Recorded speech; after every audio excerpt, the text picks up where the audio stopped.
Minha terra tem palmeiras, onde canta o sabiá. As aves que aqui gorjeiam, não gorjeiam como lá.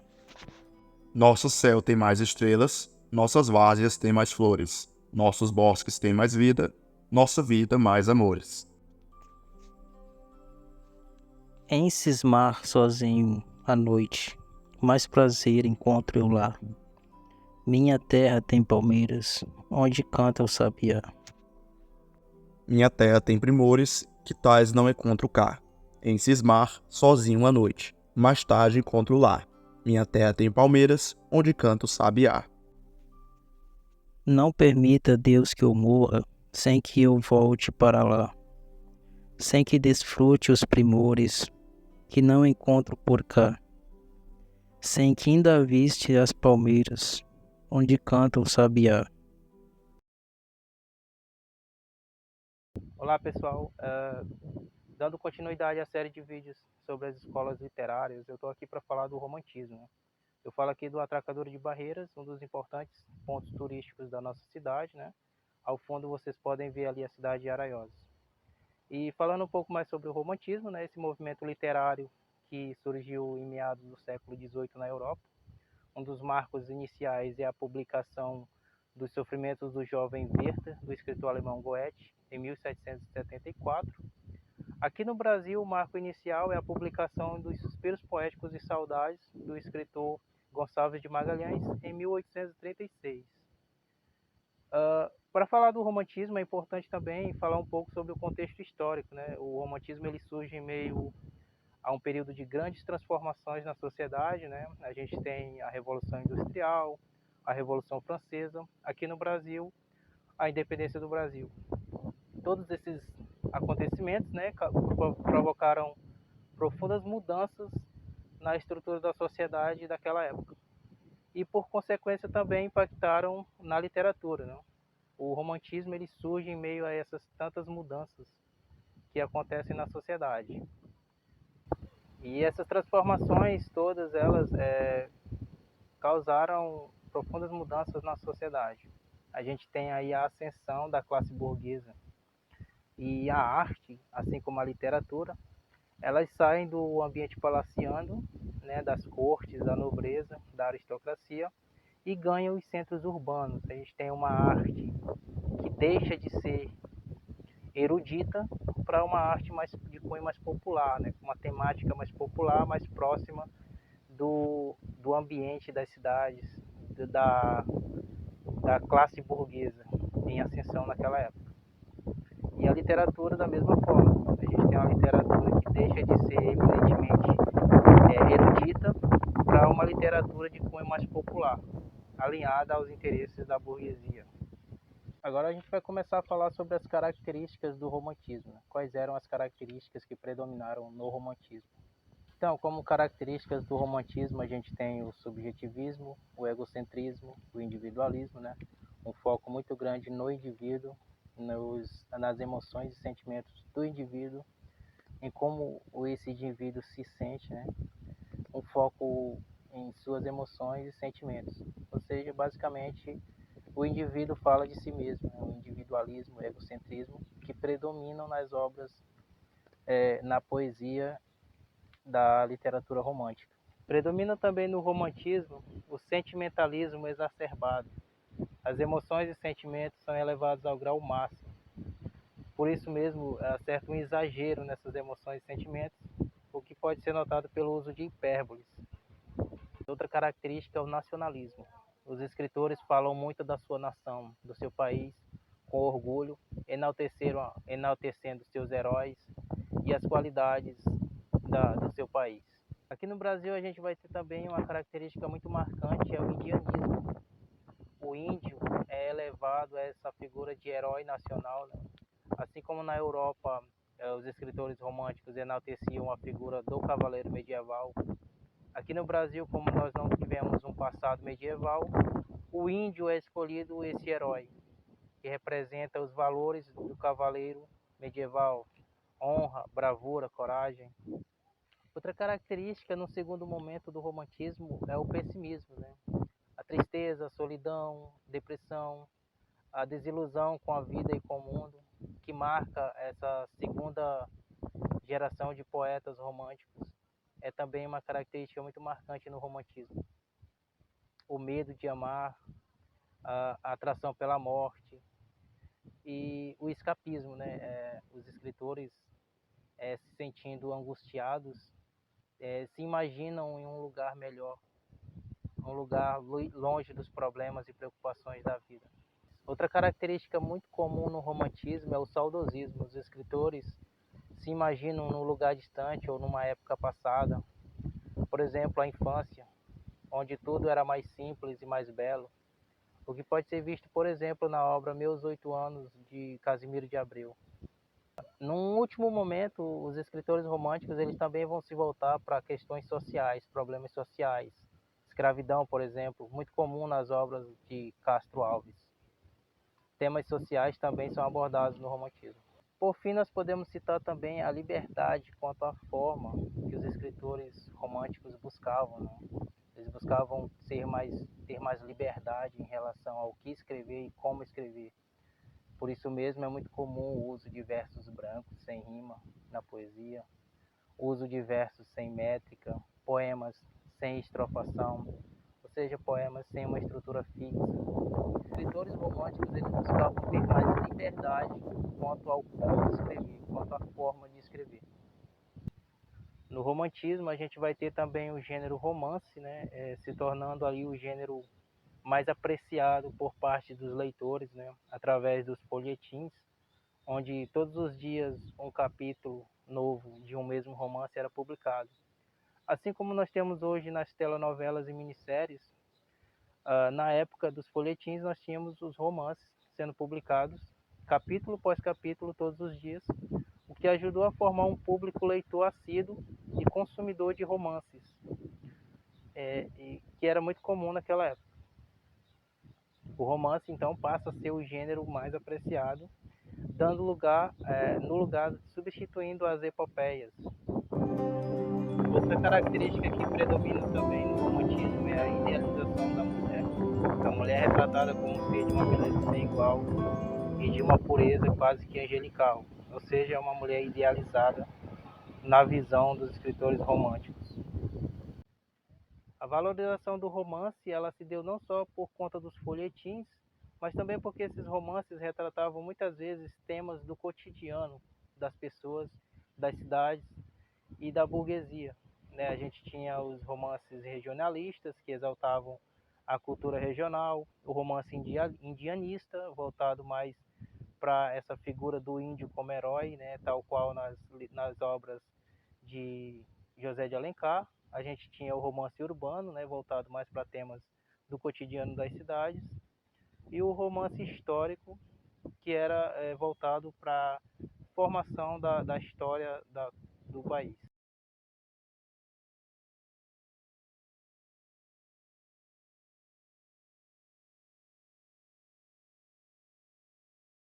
A primeira fase do romantismo no Brasil, também conhecida como fase nacionalista ou indianista, se desenvolveu entre 1836 a 1832, sendo um período crucial para o desenvolvimento da literatura no Brasil.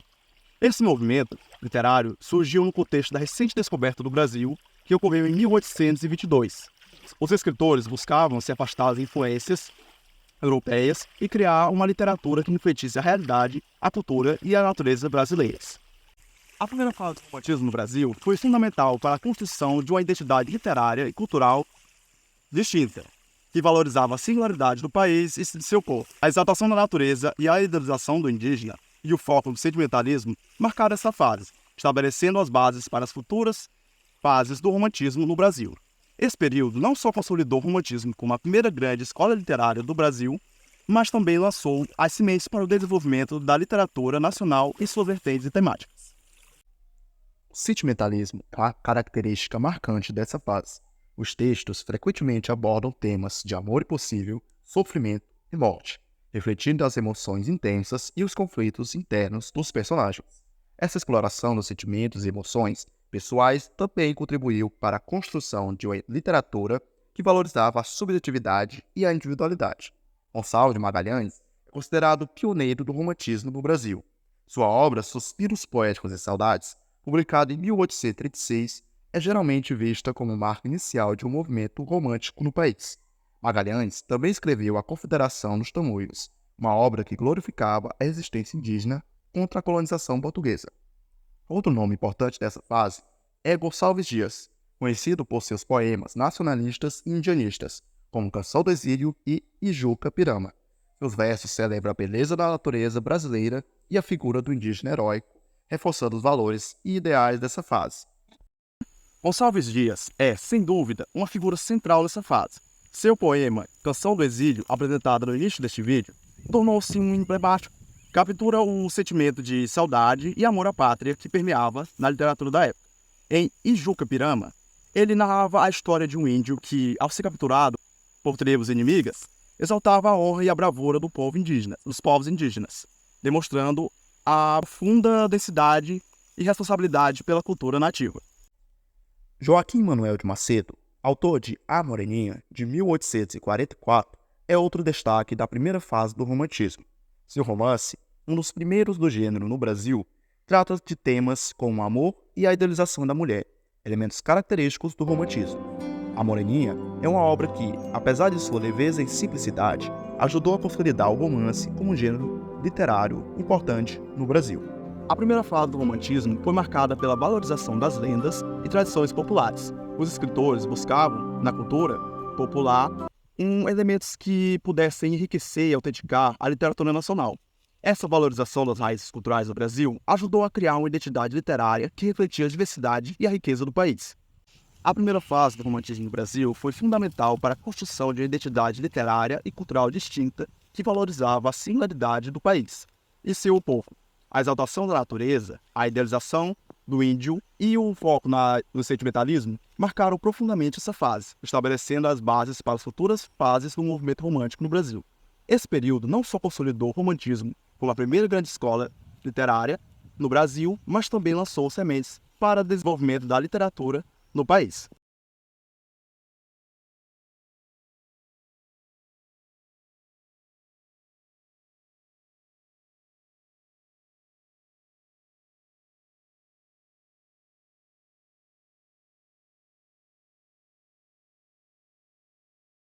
Agora a gente vai falar um pouco sobre a segunda geração de poetas românticos, de escritores românticos, o ultrarromantismo, né? Também chamado de byronismo por causa da influência do escritor inglês Lord Byron.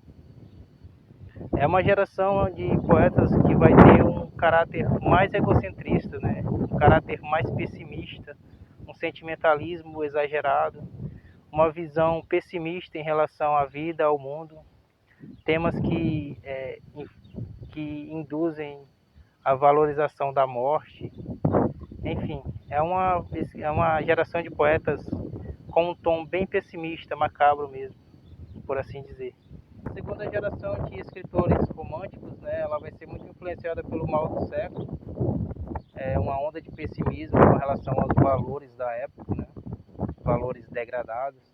A influência da literatura de Lord Byron, do escritor inglês Lord Byron, né,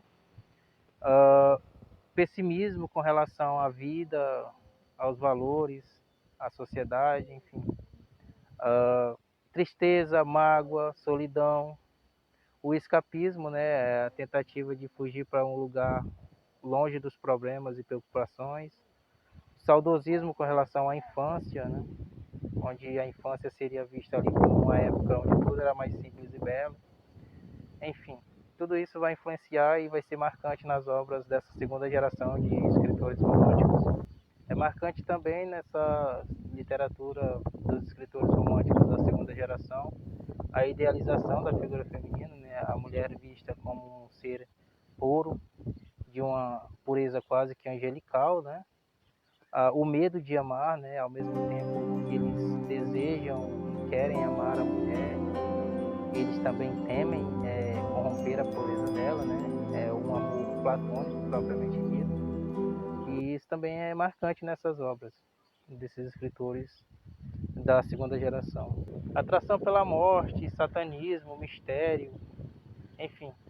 Essas características também são marcantes nas obras desses escritores da segunda geração, né? O O amor ele é sugestivo, né? Não existe ali uma descrição de consumação de atos sexuais, enfim, é um amor platônico propriamente dito. Como principais representantes desses escritores da segunda geração, a gente tem Álvares de Azevedo, né, o mais conhecido deles, Casimiro de Abreu, Fagundes Varela e Junqueira Freire, entre outros. Esses são só os mais importantes assim para citar.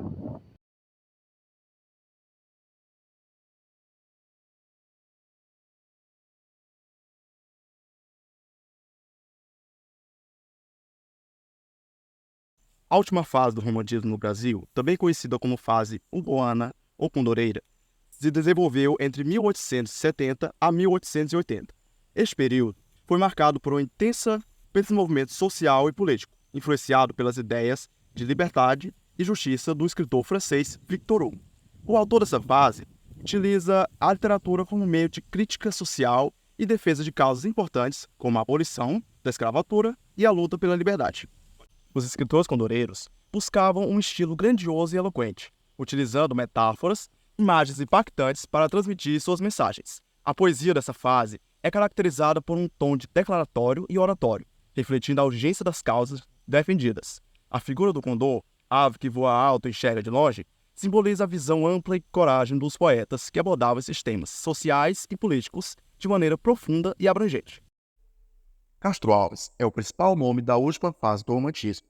Conhecido como poeta dos escravos, suas obras mais importantes, como Navio Negreiro e Vozes da África, denunciam as atrocidades da escravidão e clamando pela liberdade.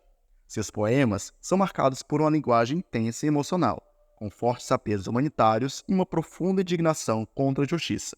Ele utilizava sua poesia como uma arma na luta pela abolição da escravatura, sensibilizando e mobilizando a sociedade para esta causa urgente.